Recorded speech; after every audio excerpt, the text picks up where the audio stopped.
Welcome back to the second half of Flying Focus Video Collective's 33rd Busiversary. I'm PC Peri. Each November we share clips from the Flying Focus Video Bus, our weekly show that has been airing since November 1991. Co-hosting today is another co-founder of the collective, Dan Handelman.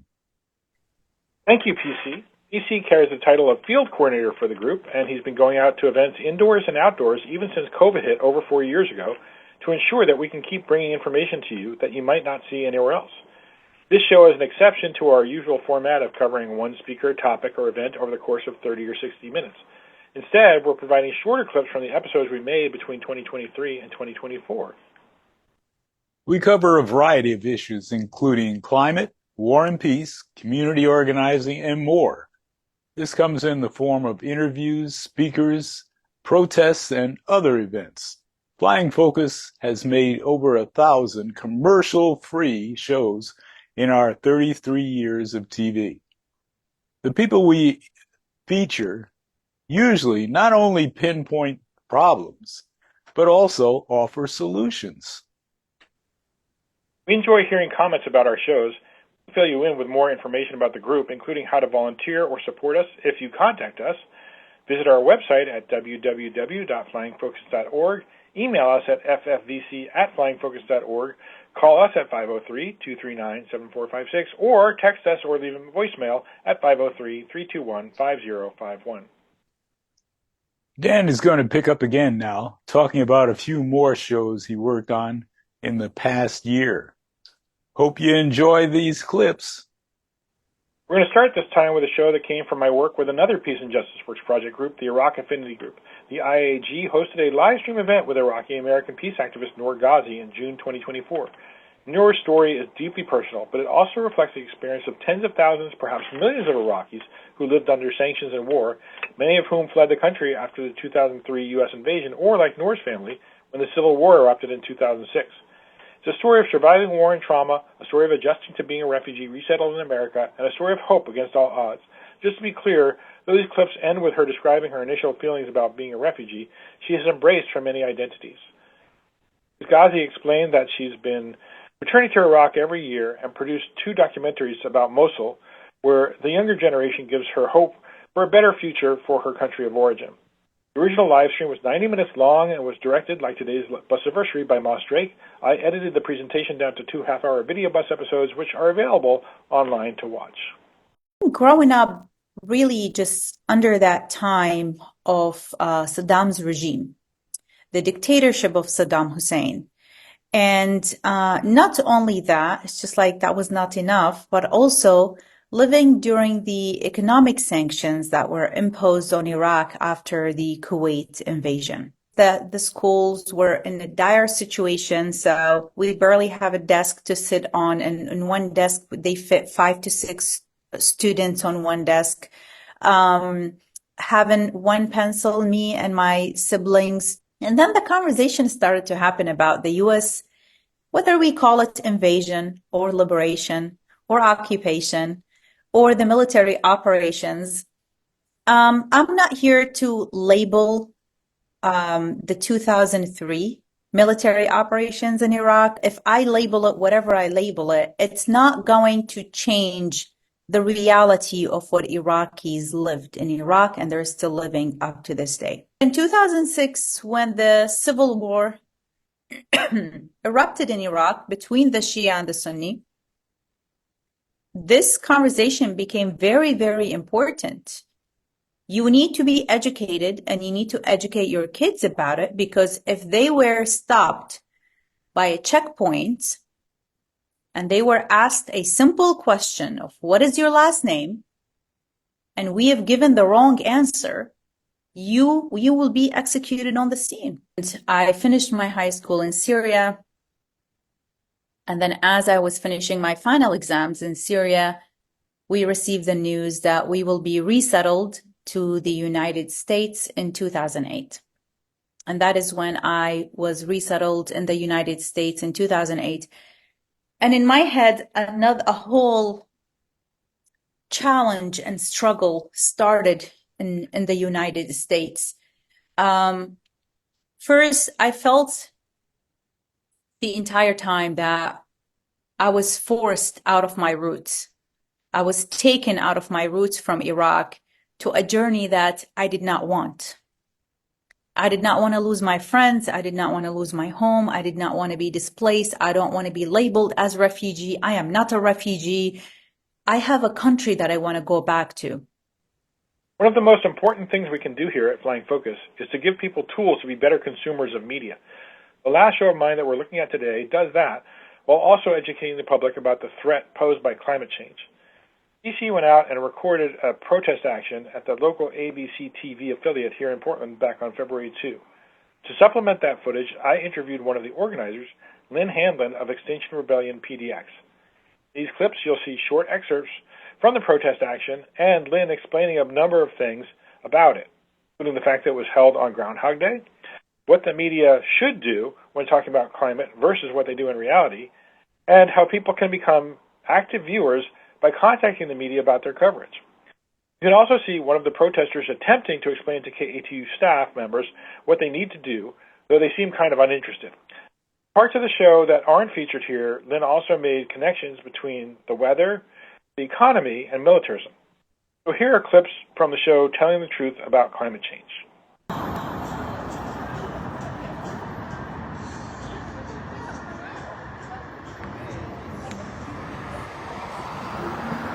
We wanted to do a media-focused action to get the media to actually, wake up and pay attention to the climate crisis. And we ended up picking a date, and the one that worked was February 2nd, which turns out is Groundhog's Day. So we had sort of a Groundhog's Day theme, and we had a little person dressed up as a groundhog, because that's fun.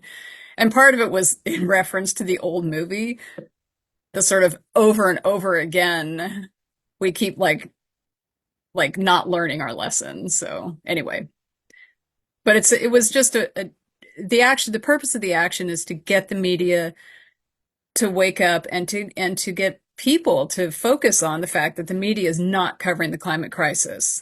See our adorable groundhog? She's so cute!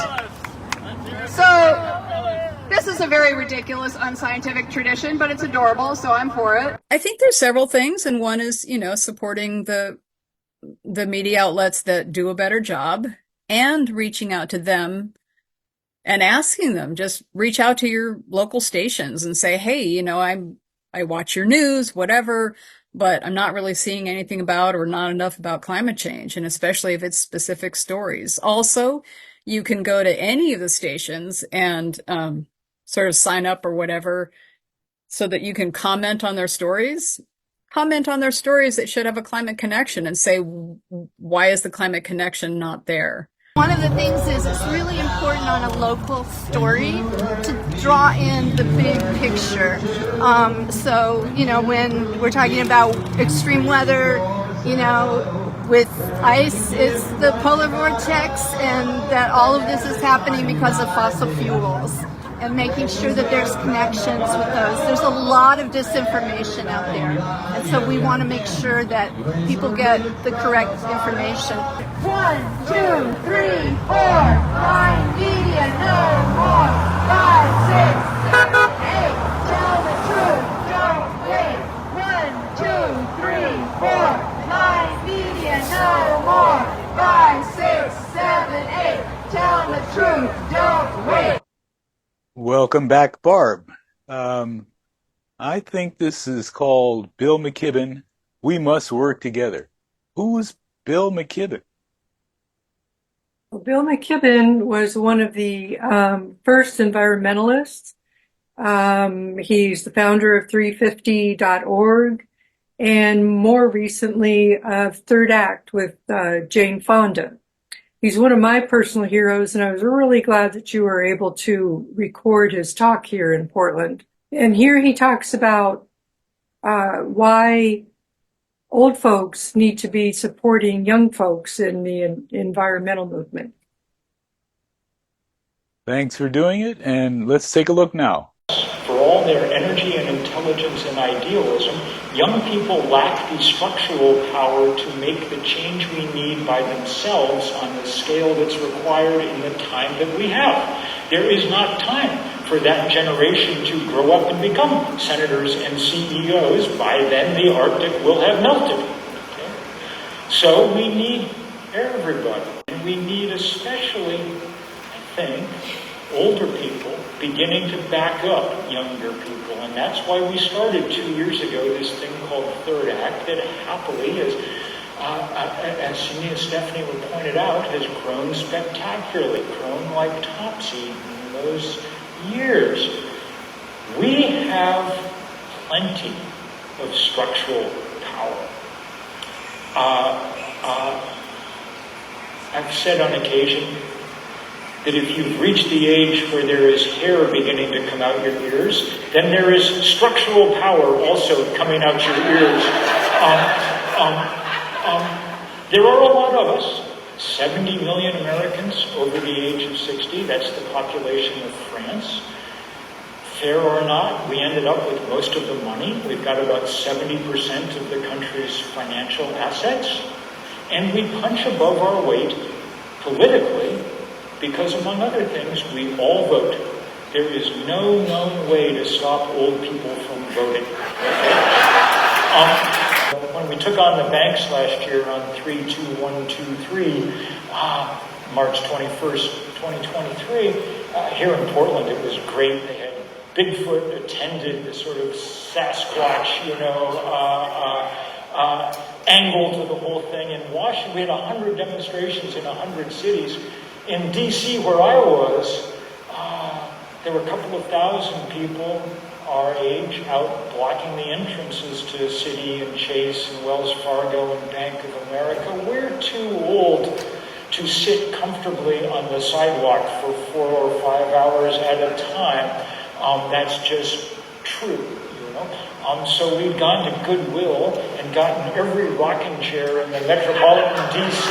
area, and that's what we used to shut down those banks that day. It was definitely the most comfortable civil disobedience I've ever engaged in. Even more affairs coming up now. Laos is the area that we look at. And Barb, what did you see happening? What was going on? Well, this one's really, really sad. This is about what's called America's Secret War, about the incredible bombing that happened where America was bombing Cambodia and Laos during the Vietnam War, and the effects that it still has today. Most Americans don't know about this, and it's something that people should be aware of. The thing that's going on there is going on now, and it's the ground just littered with landmines and bombs, and the kids are finding them, and people are getting their body parts blown up. Imagine a child playing in their yard, picking a ball, or walking to school, finding what looks like a toy, and then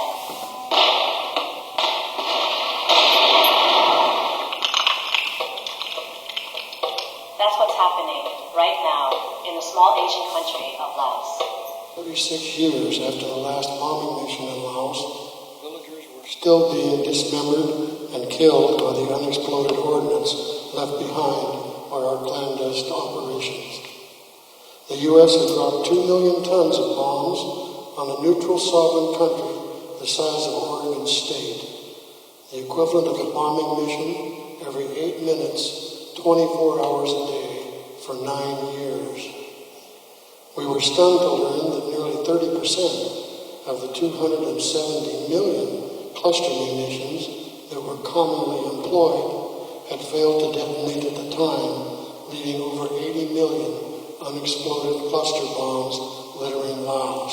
In today's presentation, we're going to talk about one aspect of war, bombing, and how it impacts the development of villages in Cambodia today. And chances are, if you've heard anything about Cambodia in the context of the Vietnam War, it's rather sobering.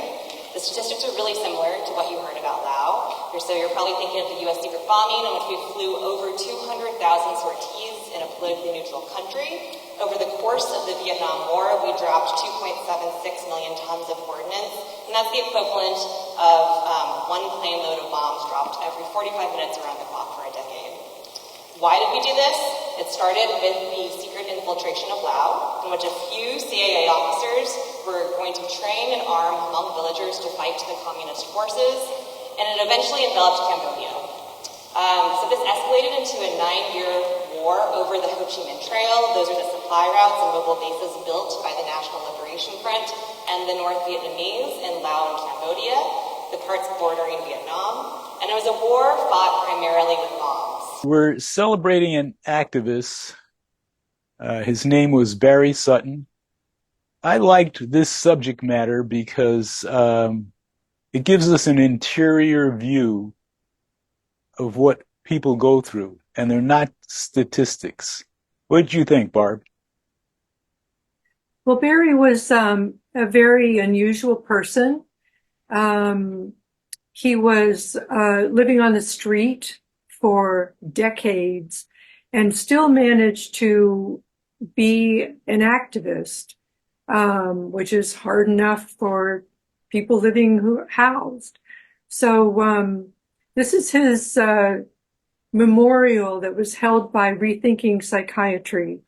And, well, here, take a look. He would even go to talks when nobody else was available to go to him. He kept all hours, so his priority was getting the information. Yeah, and he was well known even on the East Coast by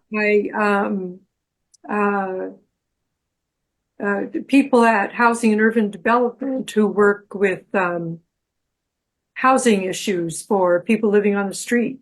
Like many folks, an extraordinary number of people in Portland, I was happy to call myself a friend of Barry's. I would encounter him often 3 times a week. Never any talk of family or someone he might be close to on down the years.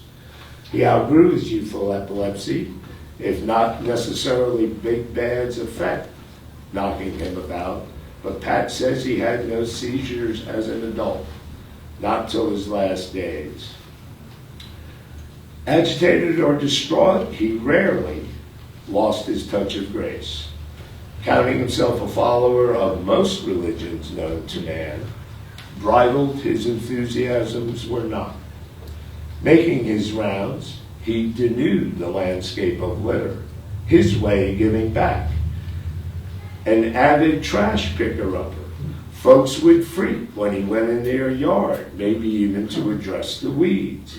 Remarkable, really, such care, given the hurdles he leapt daily by bicycle, carrying everything he owned, everywhere he'd go.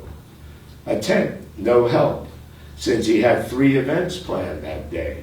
His life stuff in a tent left exposed. Seeking storage, he took a pen to pending federal housing policy, and yes, changed the nascent policy. He knew many of us, and we knew him, but did anyone truly garner the man within? Not bloody likely, not if he could help it. How old am I, he'd say. I'm whatever age you want to make me. Offer to ride in the rain? No thanks, I have my bicycle.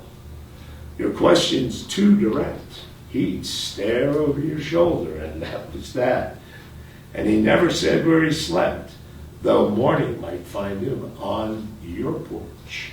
For Barry wanted everyone, no matter who, to embrace his lifelong quest for justice. For justice, environmentalism, human rights, world peace, all them trifles. The title of this episode is Juneteenth Meaningful? So we have 3 different perspectives on that question. And Barb, how did you treat it? Well, this was one of my favorite shows. I kind of expected that people would be saying, Well, Juneteenth is when slaves were freed in Texas, and yay. But it was much, much more meaningful, the interviews were, than I ever expected. And people had some really interesting things to say. So let's take a look. Quickly, states that were still keeping the slaves and things like that, and they knew they were going to be forced to release them, they made their own laws. And what happened was with those laws is they were designed to keep these people from advancing in any way, shape, or form. It was called Black Code. And that law, with the Black Code, it kept slaves, mulattoes, Indians, from being able to freely live like everybody else. They had restrictive laws. But the 40 acres and a mule, if any were given that, just a few were fortunate enough to have that. But the others, the KKK and people like that, did come and take that property. Equity's goal is to eliminate the disparity between whites and people of color. But what if whites aren't doing that well? We need to do better for everybody. And what he says with targeted universalism is, you say, this is where we want everybody to be, and okay, white community members seem to be 10 points from that, and Hispanic folks are 30 points from that, and Native American folks are 50. Then you have targeted strategies to bring everybody up to an outcome that's really about thriving. And remembering that as if we organize ourselves the right way, as individuals thrive, our whole society thrives. Once we can address our own consciousness and come together with each other to address our consciousness, then we'll stop supporting the things that are creating war, are creating conflict, that are creating the desire for wealth beyond our imaginations. Thanks again for watching the 33rd Busiversary. Since we started producing video in 1991, we have produced one of these retrospectives every single year. I'm Dan Handelman. And I'm PC Peri. We do hope that you have taken an interest in one or more of the topics we covered today. Maybe you will get in touch with some of the organizations involved, even if you don't touch base with us. Our goal is to make video that generates social change. If you do want to volunteer with and/or support Flying Focus in any way, call us at 503-239-7456 or 503-321-5051. Which also receives text messages. You can email us at ffbc@flyingfocus.org. All 32 of the previous Busiversaries and over 100 other videos, about 50 full shows and 50 clips, can be seen online at flyingfocus.org. We've racked up over 58,000 views over the years. Catch the Flying Focus video bus every week at this time on cable TV. You can also see the show online. Find out when by clicking the Showtimes tab on our website. This has been a rough couple of years with health issues affecting many of our members, along with deaths of at least 2 producers who worked on our shows in the 1990s and others close to us. We really appreciate your being part of our efforts. I'm PC Peri. Until next time, thank you.